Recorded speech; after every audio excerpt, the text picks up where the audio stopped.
miracles qui sont dus à cela puissent s'accomplir dans nos vies. Cela ne va pas nous empêcher aujourd'hui de prier encore. Mais par contre, la semaine prochaine, préparons-nous toujours. Et d'entrée de jeu, j'informe déjà, je voudrais vous annoncer déjà, ceux qui prient avec moi les matins savent qu'il y aura un programme de prière, de jeûne et prière de 5 jours. Nous allons commencer ça dès demain, de 6 à 18. Ceux qui auront la force de faire 2 jours, 3 jours, donc tu peux te rejoindre avec moi. Comme ça, ça va faire du bien. Amen. Donc, veillez à cela. Ceux qui n'ont pas, on prie le matin, à midi et puis le soir. Donc, toute la semaine, c'est ce que nous allons faire pendant 5 jours. Donc, nous allons commencer le matin déjà. À partir de 6h à 7h à midi, ceux qui ne sont pas. Je crois que même sans micro, ça va aller. Hein? Sans micro, ça va? Oui, ça va. Hein? Vous m'entendez quand même? Ok. En plus, le roi Nazar Mungonga Mounene. Donc, que le Seigneur vous bénisse. Amen. Donc, nous allons commencer la prière. Veillez à ce de respecter ce programme vraiment jusqu'à la fin. Que le Seigneur vous bénisse. Amen. Il y a un message puissant cet après-midi que nous allons partager. Prenons nos Bibles dans le livre des Nombres.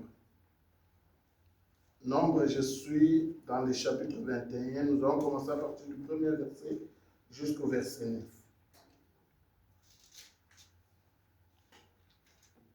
Nous lisons la parole de Dieu. Amen. Nous lisons la parole de Dieu. Amen.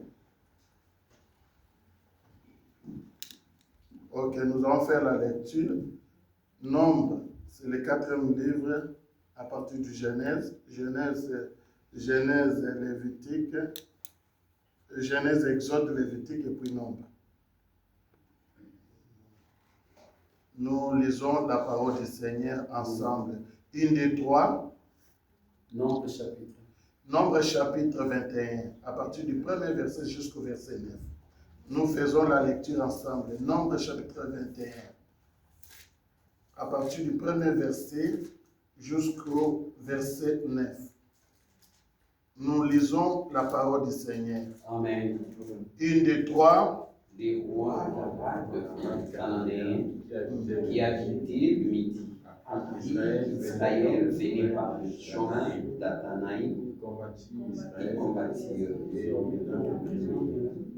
Alors, Israël veut à l'Éternel et dit, si tu me fais contre mes mains, je pourrai suivre par la vérité. L'Éternel entendit la voix d'Israël et il va les Cananéens, on les dévore à eux et leurs villes. Et l'on nomma celui Orma. Ils partirent de la montagne par le chemin de la mer Rouge pour les pays d'Édom.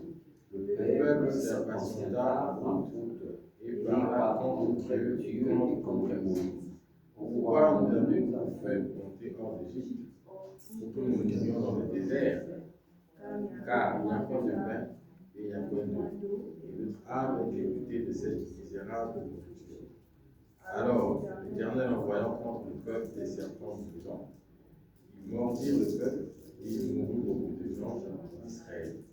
Le peuple vint à Moïse et dit, nous avons péché, car nous avons parlé contre l'Éternel et contre toi.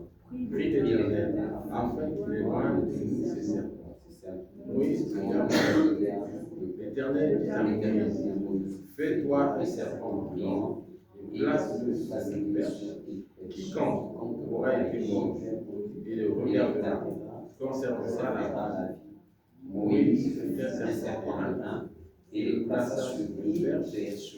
Et quiconque avait été mordu par un serpent et regardait le serpent blanc conservait la vie. Amen. Amen. Que Dieu bénisse sa parole. Amen. Je vous en prie, vous pouvez vous asseoir. C'est un message puissant. Je vois si je pourrais terminer ça dans 40 minutes et que le bon Dieu nous fasse grâce. Les enfants d'Israël sortaient de l'Égypte. Ils faisaient la marche vers la terre promise.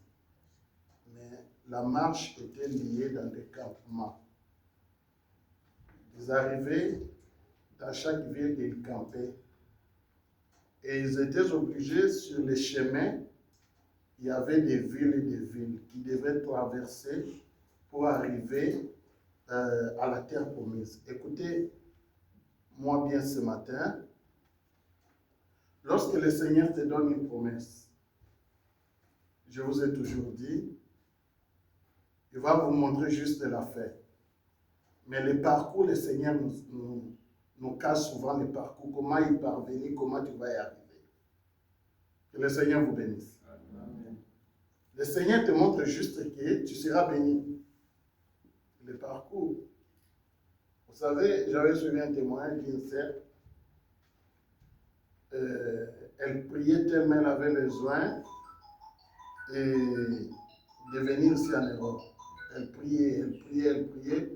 Un jour, elle est montée à la montagne pour prier et elle s'est rencontrée avec un prophète qui lui a dit « Ok, dans quelques jours, tu auras ton visa et tu vas... » Et la sœur a commencé à remercier Dieu. Sans avoir le visa, elle a commencé déjà à remercier Dieu. Lorsque le prophète a parlé, elle a cru à la parole de l'homme de Dieu.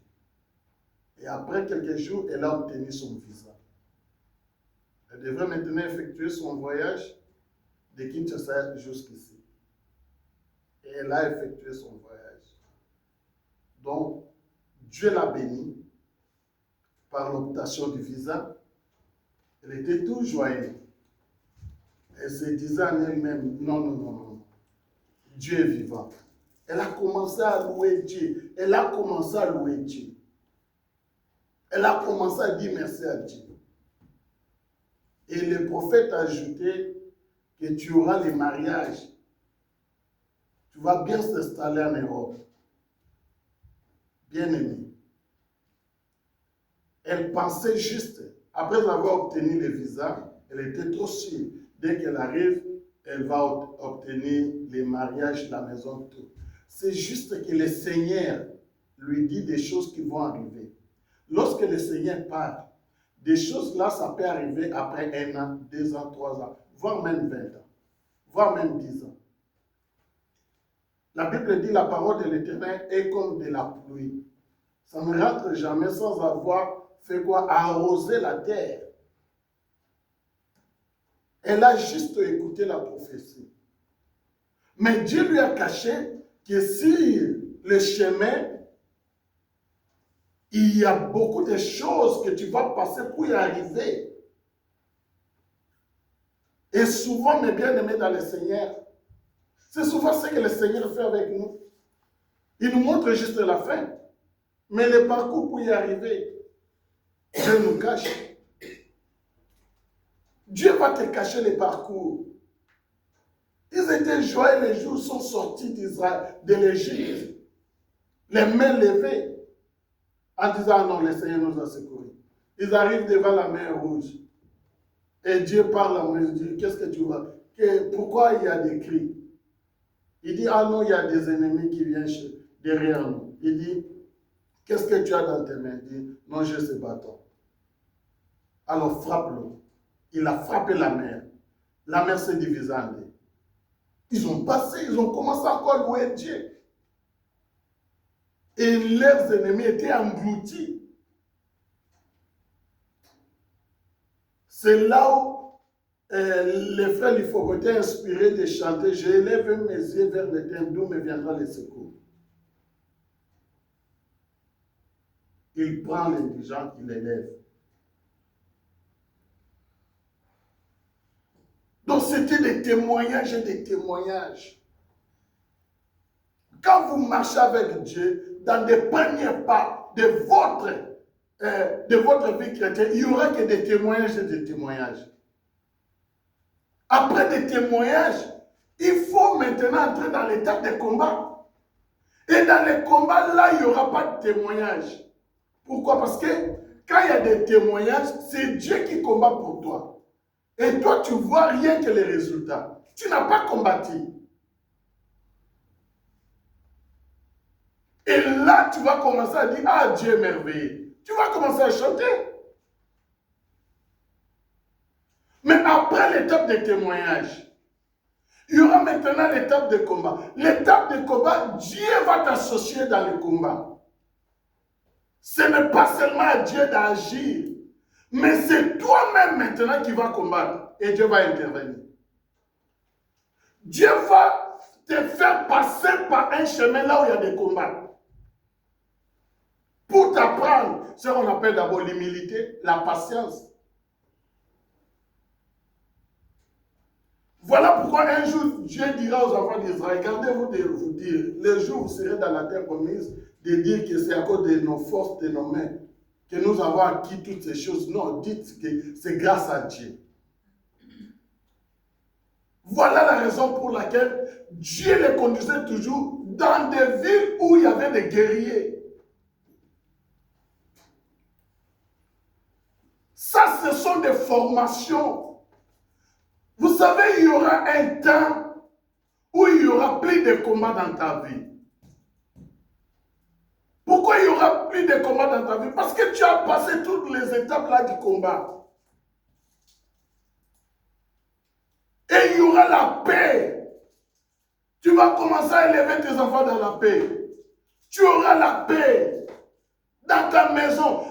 Là maintenant, tu vas retourner encore dans l'étape de glorifier seulement Dieu. Pourquoi? Parce que les combats sont passés. Il y aura des combats, mais ce sont des combats gagnés d'avance.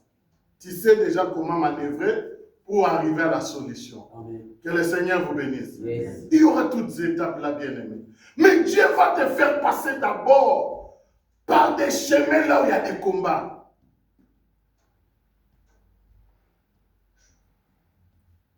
Il n'y a pas de succès sans le combat.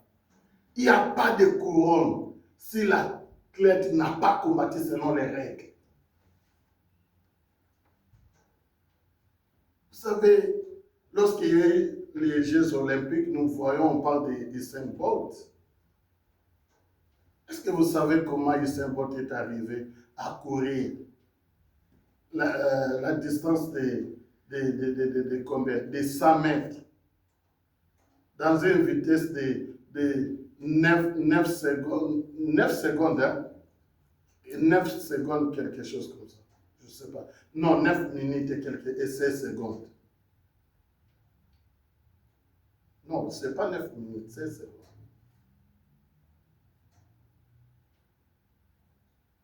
Il s'entraînait pendant que les autres dormaient, lui il s'entraînait la nuit.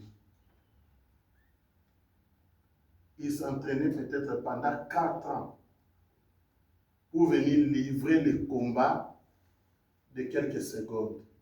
Mais l'entraînement lui prend combien d'années? 4 ans. Pour un combat de quelques secondes.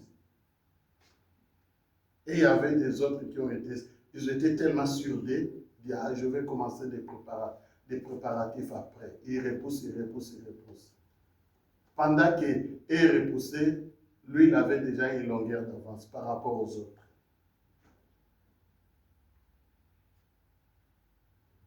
Que le Seigneur vous bénisse. Lorsque vous voyez des résultats dans la vie d'une personne, méfiez-vous de l'envier directement. C'est un travail de plusieurs années, peut-être de 10 ans, de 5 ans, tout. Peut-être de 20 ans.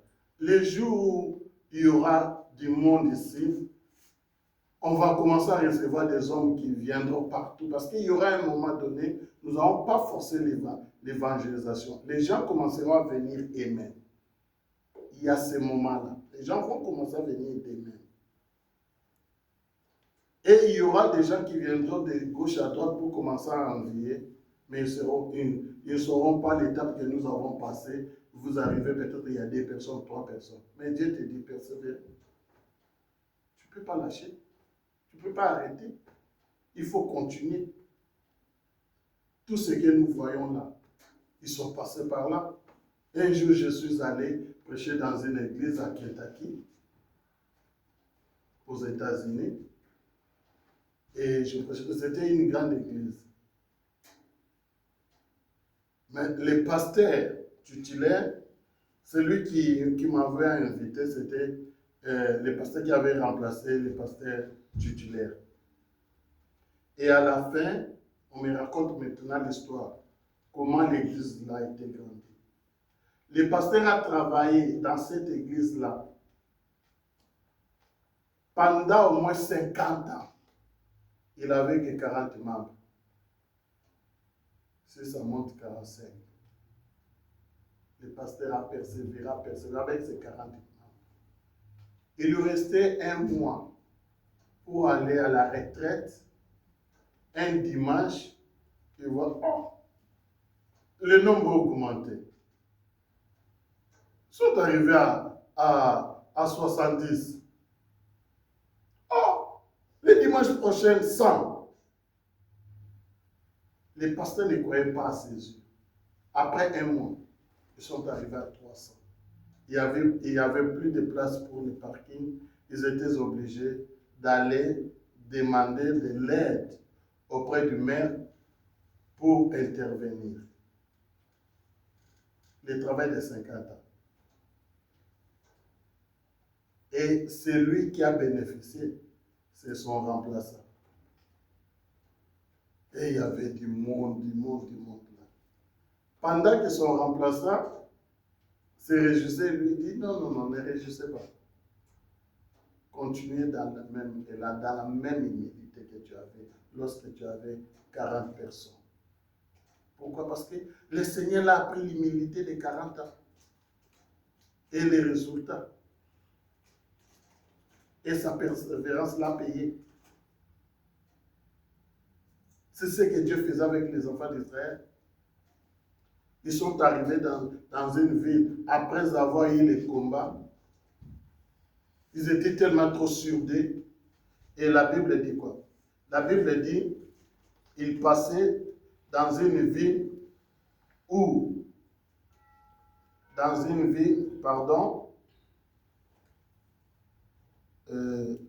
les rois des Cananéens qui habitaient le Midi a appris qu'Israël venait par les chemins d'Athérim. Il combattit Israël et amena les prisonniers. Mais c'était le peuple de Dieu. Les étrangers, les païens ont combattu Israël. Et ils ont capturé même les prisonniers. Mais qu'est-ce qui s'est passé? Parce que depuis l'Égypte, il y avait des victoires. Bien aimé, lorsqu'il y a des successions de victoires, il faut se préparer aussi à un échec quelque part. L'échec dans la vie, ça ne vient pas pour rien. L'échec, souvent, tu peux commencer à se souvenir des échecs et de tes victoires. Des victoires, on oublie ça facilement. Mais les échecs, non. Les échecs, c'est ce qui forge notre vie. Et là, maintenant, on les a capturés. On les a amenés. Ce qui me plaît dans ce passage, c'est quoi? C'est Israël. Ils ont eu la réflexe de comprendre que, ah mais non, nous devons retourner maintenant vers Dieu et chercher Dieu encore. Comme il y a des prisonniers, ils ne vont pas sortir comme ça. Il faut payer un prix pour qu'ils sortent là-bas. Et le prix là, c'était quoi? De faire un vœu devant Dieu. Écoutez, ce matin, cet après-midi, pardon mes bien-aimés, écoutez-moi. Vous savez, il y a des prières, lorsque vous faites des prières, il y a des prières que vous pouvez faire des prières normalement. Mais lorsque vous voyez, il y a un échec dans ta vie, il y a une situation, une circonstance, un problème qui a pris beaucoup de temps, ça dépasse maintenant l'étape de prière normale. Ça maintenant, il faut chercher un autre niveau. Cela veut dire quoi? Il faut faire un vœu devant Dieu. La prière accompagnée avec le vœu devant Dieu. Que le Seigneur vous bénisse. Amen. Nous prions, mais nous prions, nous tous pas de la même manière. Il y a des gens qui ont compris les secrets de la prière. De faire le vœu à Dieu. De dire à Dieu. Vous savez que Dieu est faible lorsque vous faites un vœu devant lui. Dieu devient faible. Pourquoi? Parce que Dieu voit son intérêt. Il y a des gens, vous voyez que dans ta vie, il y a beaucoup de choses qui ne marchent pas. Mais tu continues à venir dans l'église et tu fais des prières normales. Mais non, bien aimé, il faut changer maintenant ta façon de prier. Il faut aller dans des vœux. Il faut faire un vœu devant Dieu. Alléluia.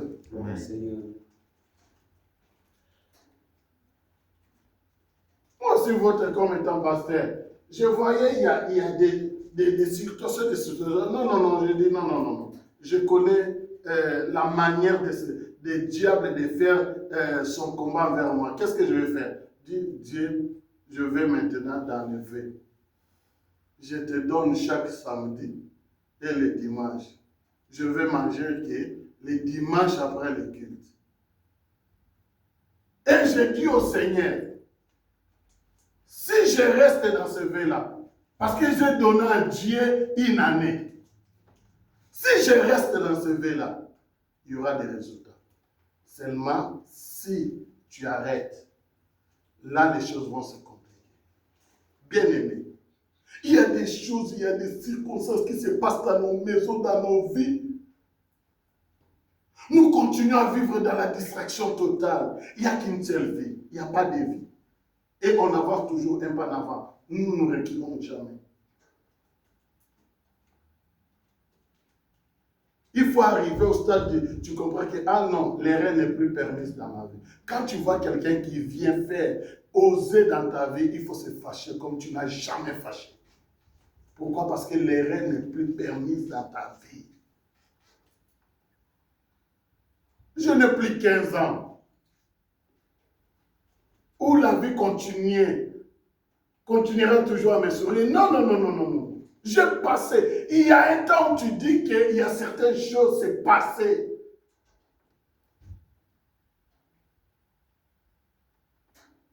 Israël a compris la puissance de faire le vœu devant Dieu.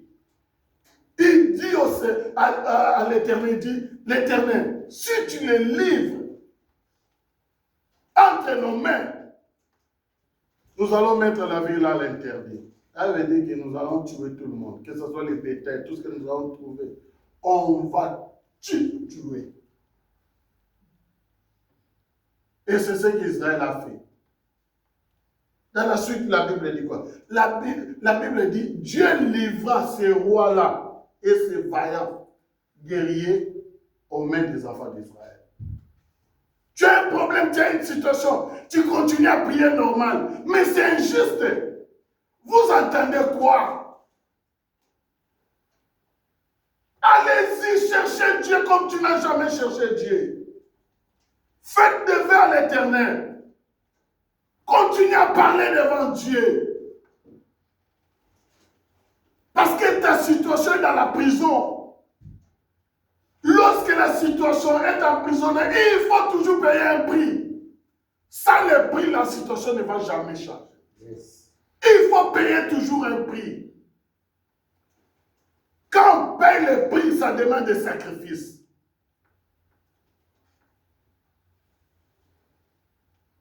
Tu fais les sacrifices là, pas seulement pour toi, mais pour la génération future aussi. On a hérité des malédictions générationnelles, des condamnations, qui viennent de gauche à droite, liées aussi dans nos parcours. Et il y a des choses qui ne nous quittent pas, qui nous accompagnent, bien aimés. Il est temps de dire que mais non, trop c'est trop. Il faut que je me libère de cela. Et ça demande de faire lever à l'Éternel, de changer ta manière de prier.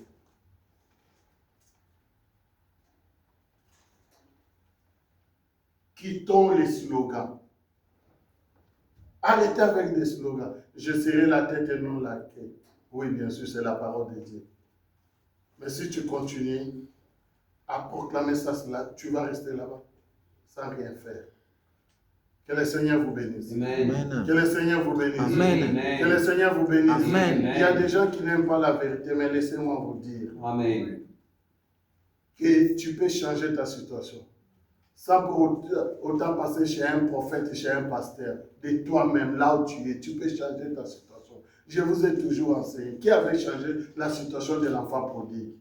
C'était lui-même. Il a compris que maintenant, moi, ici, je meurs de faim. Et puis, dans la maison de mon père, il y a des gens qui trouvent les pains en abondance. Je me leverai. Qui était parti prophétiser pour lui? Mais non, il a compris juste que ça ne va pas pour ma situation. Je dois changer ma façon de prier. Je dois changer ma façon d'agir. Qui était parti prêcher la femme du père Tidissant, qui saignait pendant 12 ans? Elle a compris juste, mais non. La Bible dit, ayant entendu parler de Jésus, il dit, je me leverai, j'irai. Au prix de sa vie. Parce qu'en Israël, une femme ne pouvait pas, pendant leur temps, une femme ne pouvait pas y aller là où il y a des hommes. Cette femme risquait sa vie, la peine de mort. Que le Seigneur vous bénisse. Amen. Et une femme n'était pas permis d'aller toucher un homme, le mari d'autrui, un homme d'autrui. Mais la Bible dit quoi? La Bible dit, elle est allée, elle a touché les pans du vêtement du Seigneur et elle était guérie. Bien-aimé, cet après-midi, c'est à toi de prendre la conscience, de comprendre que je peux changer mon histoire, je peux changer les choses dans ma vie. Amen. Amen. Amen. Amen. La deuxième des choses, ce que nous allons retenir, c'est quoi? Il me reste, aujourd'hui je dois finir avant, il me reste plus ou moins 10 à 15 minutes. Écoutez bien. La Bible dit, après les miracles, après avoir vu toutes ces choses, la main de Dieu, il commença encore à murmurer devant Dieu. Ils ont commencé encore. C'est ce qui arrive souvent dans nos vies. À des fois, nous oublions souvent les bienfaits de l'Éternel. Tous les bienfaits que le Seigneur nous a fait. Nous oublions ça à cause des situations, des circonstances. Nous oublions les bienfaits de l'Éternel. Vous étiez combien malades pendant le Covid? Combien qui sont partis? Et pourquoi toi tu es resté? Ce n'est pas un bienfait de la part du Seigneur. Tu connais combien de gens que tu as perdus? Des amis, des connaissances, des familles. Mais malgré cela, Dieu t'a gardé. Mais lorsqu'il y a un souci, tu commences à faire quoi? Tu commences à bouder, à avoir même boudé les choses de Dieu, dire ah, Dieu ne fait rien. Mais écoutez-moi, la Bible dit quoi? Lorsqu'ils ont commencé à murmurer, qu'est-ce qui s'est passé? Dieu les a envoyés des serpents.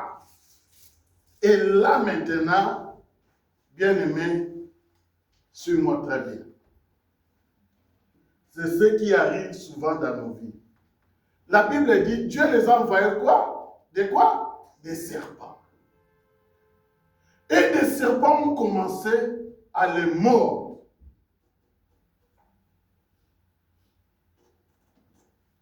Pourquoi? C'est à cause de la désobéissance.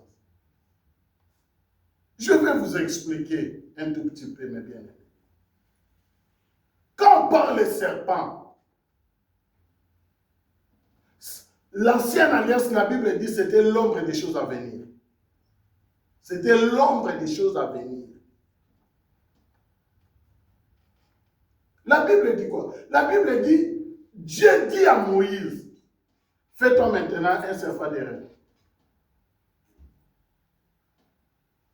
aimait. Élève le serpent là devant tout le monde. Quiconque sera mordu par le serpent, dès qu'il va lever ses yeux, il regardera le serpent, aura la vie sauve. Que le Seigneur vous bénisse. Amen. Lorsqu'ils ont prié, Dieu n'avait pas enlevé les serpents.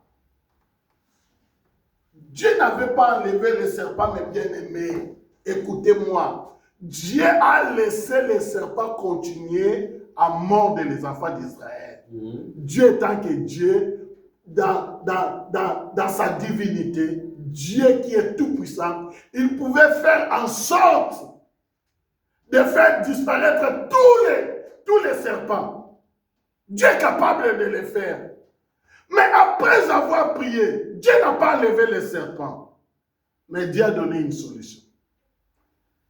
Dieu n'a pas enlevé les serpents ont continué à faire leur travail.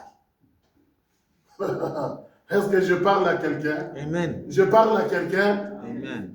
Dis ensemble avec moi, les serpents ont continué à faire leur travail. Continuent à faire leur travail. Alléluia. Amen. Les serpents ne vont jamais disparaître. Ils seront toujours là. Continuez de faire leur travail. Vous savez, il y a des gens, lorsque tu dors la nuit, et tu vois dans ton rêve, il y a un serpent, tu te réveilles, tu commences à chercher. Tu as même peur. Ah, le serpent est là. Je vis les serpents. Tu commences à chercher les serpents. Mais le message est venu spirituel. Ça veut dire la chose est spirituelle. Ce n'est pas quelque chose qui est physique. Mais quand tu vois les serpents, cela signifie quoi?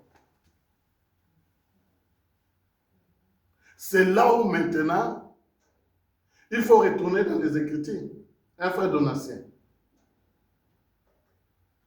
Les diables, c'est un esprit. Et pour opérer dans le monde physique, le diable a besoin d'un corps. Sans le corps, il ne peut jamais opérer. Yes.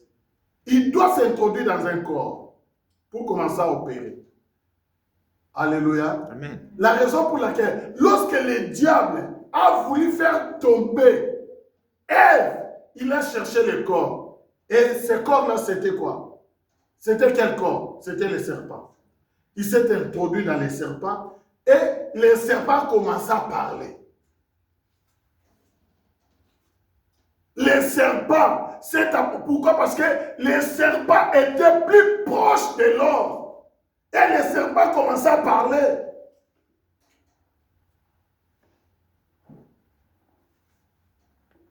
Quand tu vois dans tes rêves, mes bien-aimés, un serpent qui vient t'attaquer, ce n'est pas l'animal là, le serpent, que tu vas voir là. Ça veut dire qu'il y a un esprit mal qui s'est introduit auprès d'une personne qui est proche de toi. Voyez-vous? Cette personne-là, parce que les serpents qui vient chuter, qui vient, donc il ne vient pas mordre, mais il va sortir la parole. Et la parole là, c'est le venin. Ça peut te tuer facilement. Que le Seigneur vous bénisse. Amen. Que le Seigneur vous bénisse. Amen. Écoutez bien ce matin. Lorsque tu rêves un serpent, ça veut dire qu'il y a quelque chose qui va se passer tout autour de toi. C'est à toi de comprendre et de commencer maintenant à veiller. Il va venir par quelle bouche? Alléluia. Amen. Alléluia. Amen. Alléluia. Amen. Il y aura des paroles de découragement dans ta vie. Il y aura des paroles qui vont te faire du mal. Pour te décourager, pour te minimiser, pour te dire que tu ne vas jamais arriver. Rien cela n'arrivera dans ta vie. Amen. Le diable est capable d'utiliser ton mari, est capable d'utiliser ta femme, est capable d'utiliser tes enfants, est capable d'utiliser tes parents. Il est capable d'utiliser tout le monde. Il a besoin juste d'un corps. Que le Seigneur vous bénisse. Amen. La raison pour laquelle lorsque Jésus a regardé Pierre, il a dit, regarde, le diable a parlé beaucoup dans ta bouche. Mais moi, j'ai prié pour toi. Que le Seigneur vous bénisse. Amen. Que le Seigneur vous bénisse. Écoutez bien ce matin. La plupart de nos combats ne sont pas loin. Sont tout autour des gens qui nous entourent. Des personnes que nous aimons beaucoup. Des personnes que tu aimes beaucoup. Ton combat commencera par là. Le serpent va passer par ce chemin-là pour t'atteindre. Parce que tu as des gardes avec tous ceux qui sont loin de toi. Mais tu ouvres ton cœur chez un ami que tu fais confiance. Le diable peut aller chez cet ami-là pour t'atteindre, pour te briser. Beaucoup, leurs destinées sont brisées à cause des amis, à cause de beaucoup de personnes. Pourquoi? Parce que le serpent les a utilisés. Et regarde les résultats de leur vie aujourd'hui. Ils sont nulle part. Ils ne savent pas comment le mal est entré. Oui, alléluia. Amen. Alléluia. Ceux qui ont l'habitude de raconter ce qui se passe dans leur couple, chez les amis, chez les parents, chez tel bien-aimé, vous ouvrez une grande porte pour les diables s'introduisent dans votre couple. Que le Seigneur vous bénisse. Ceux qui amènent une vie de cache-cache, ceux qui n'ont pas la transparence, le diable va utiliser les. Yes. Est-ce que je parlais? Amen. Est-ce que je parlais? Amen. Est-ce que je parlais? Amen. Est-ce que je parlais à quelqu'un? Amen. Quand vous rêvez un serpent, dis-toi que le mal est déjà là. Surtout si dans ta maison, tu rêves un serpent et vous êtes gardé, commence maintenant à observer bien soit ton mari, soit ta femme. Commence à s'observer. Ayez le temps de comprendre. Quand vous voyez comme ça, ayez l'amour là de raconter déjà à l'autre pour que vous commencez déjà la prière. Avec un esprit d'humilité, c'est là où vous allez comprendre, il y a déjà le mal. Nous devons nous lever pour la prière. Sans cela, le mal va commencer. Et le mal commence petit à petit. Les venin commencent petit à petit. Yes. Il y a des venin qui tuent directement et il y a des venin qui prennent le temps. Yes. Les venin, c'est le poison. Alléluia. Amen. Qui commence à te ronger petit à petit, petit à petit, petit à petit, petit à petit. Et il y aura un jour, ça va barder, c'est fini. Que le Seigneur vous bénisse. Amen. Je déclare dans le nom de Jésus que tous les serpents qui sont tout autour de moi, que le Seigneur les éloigne de moi dans le nom de Jésus. Amen. Pour vous dire que les serpents là ne vont jamais arrêter leur travail. Ils seront toujours à tes côtés. Continuez leur travail. C'est à toi de comprendre maintenant. La Bible dit, au lieu de regarder les serpents, il faut tourner maintenant tes regards vers qui? Yes. Il faut tourner maintenant. Même il y a un message qui te fait mal, frère Brice. Tourne tes regards vers Jésus. Jésus a dit quoi? La parole de Dieu a dit quoi? Par rapport à ces problèmes. Même si on vient m'annoncer la mort. Je serai comme Esaïe. On vient d'annoncer la mort. Il a compris ça, c'est le serpent qui a parlé. Le serpent peut parler dans la bouche d'un prophète. Un prophète est venu lui annoncer la mort. Il dit non. Ça c'est le message. Ça là, je ne veux pas croire cela. Il retourne vers les gars. Il regarde Dieu, il dit Dieu, regarde. Et Dieu touche encore les prophètes. Il retourne pour lui dire que Dieu a changé sa décision. Alléluia. Amen. Je parle ce matin, je déclare ce matin que ta situation changera dans le nom de Jésus. Amen. Et que tous les serpents qui sont à tes côtés, qui sont tout autour de toi, ils seront éliminés. Tu vas les détecter rapidement et de comprendre que non, ça c'est le serpent. Il est temps qu'ils s'éloignent de moi dans le nom de Jésus. Amen. Dans le nom de Jésus. Dans le nom de Jésus. Alléluia. Amen. Alléluia. Amen. Ne faites pas confiance à tout le monde. Amen. Yes. Celui qui te confie aujourd'hui, demain il peut changer sa nature. Amen. Alléluia. Amen. C'est le serpent. Il est temps de prendre nos choses dans nos propres mains, de comprendre que non, je vais changer les choses. Mettons-nous debout, nous allons prier. Mettons-nous debout, nous allons prier. Alléluia. Alléluia. Alléluia. Peut-être tu as rêvé des serpents ces derniers temps. Peut-être tu n'avais pas compris que l'ennemi va utiliser ceux qui sont tes proches pour t'atteindre. Il est temps maintenant que les choses changent. Alléluia. Alléluia. Lève tes deux mains, tu pries ensemble avec moi. Seigneur Jésus. Seigneur Jésus. Prie encore, Seigneur Jésus. Seigneur Jésus. Je déclare. Je déclare. Je déclare. Je déclare. Il est temps. Il est temps Que les choses changent. Que les choses changent. Que les choses Pour ma situation. Que les choses changent. J'ordonne à toutes les personnes qui se transforment comme les serpents de s'éloigner de moi. De s'éloigner de moi. De s'éloigner de moi. Toutes personnes qui ont été utilisées par l'ennemi pour m'atteindre. Je t'ordonne de retourner les messages là vers l'envoyer. Au nom de Jésus. Au nom de Jésus. Au nom de Jésus. Au nom de Jésus. Alors élève maintenant ta voix. Commence à refuser maintenant les venin du serpent dans le nom de Jésus. Pour le nom de Jésus. Commence à refuser. Commence à refuser. Commence à refuser. Commence à refuser, bien-aimé.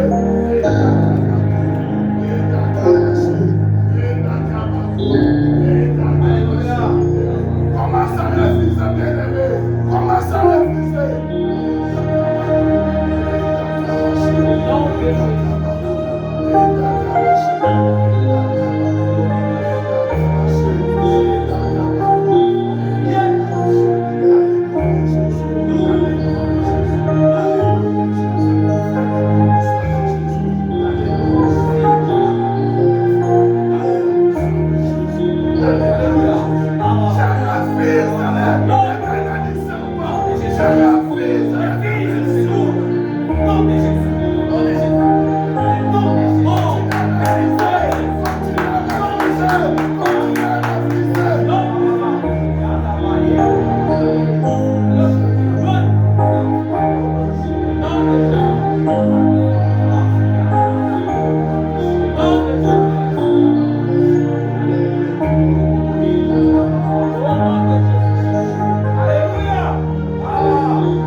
Seigneur Jésus. Seigneur Jésus. Aujourd'hui, je prends l'engagement. De faire un vœu. Afin de me libérer.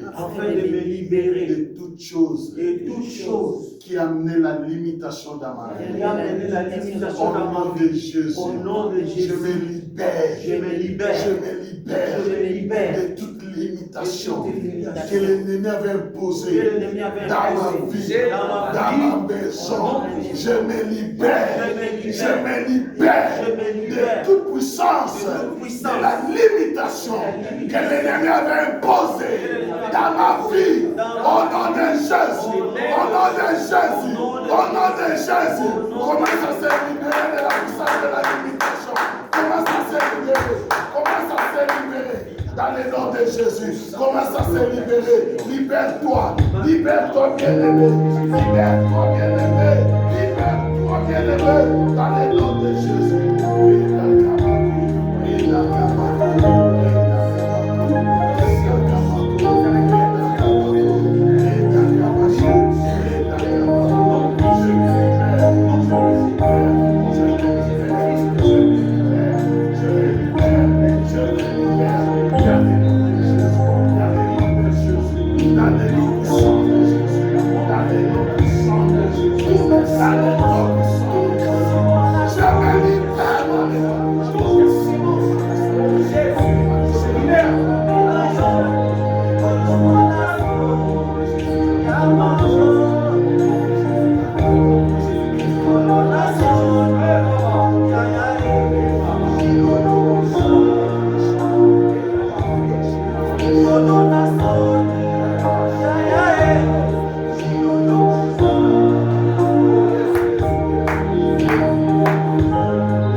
l'autorité de l'homme de Dieu, de briser la puissance de la limitation de l'ennemi,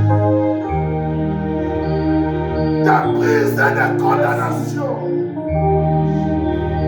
de briser les réclamations, de briser les malédictions générationnelles. Au nom puissant de Jésus. Au nom puissant de Jésus. Que tes enfants soient libres dans le nom de Jésus. Que tes enfants soient libres dans le nom de Jésus. Et que la paix règne dans leur maison. Que la paix règne dans leur maison. Et que ta grâce divine les localise tous. Dans le nom de Jésus. Au nom puissant de Jésus-Christ, que j'ai ainsi prié. Amen. Amen. Amen. Gloire soit rendue à Dieu. Amen. Est-ce que tu peux donner à Dieu une offrande des acclamations?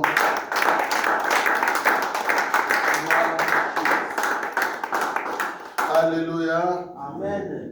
Lève ta main droite encore, dis-toi-même que je suis béni. Je suis béni. Dis encore, je suis béni. Je suis béni. Je suis béni. Je suis béni. Amen. Amen. Que Dieu vous bénisse. Et la semaine qui commence, nous commençons les marathons de 5 jours. C'est bien pour nous.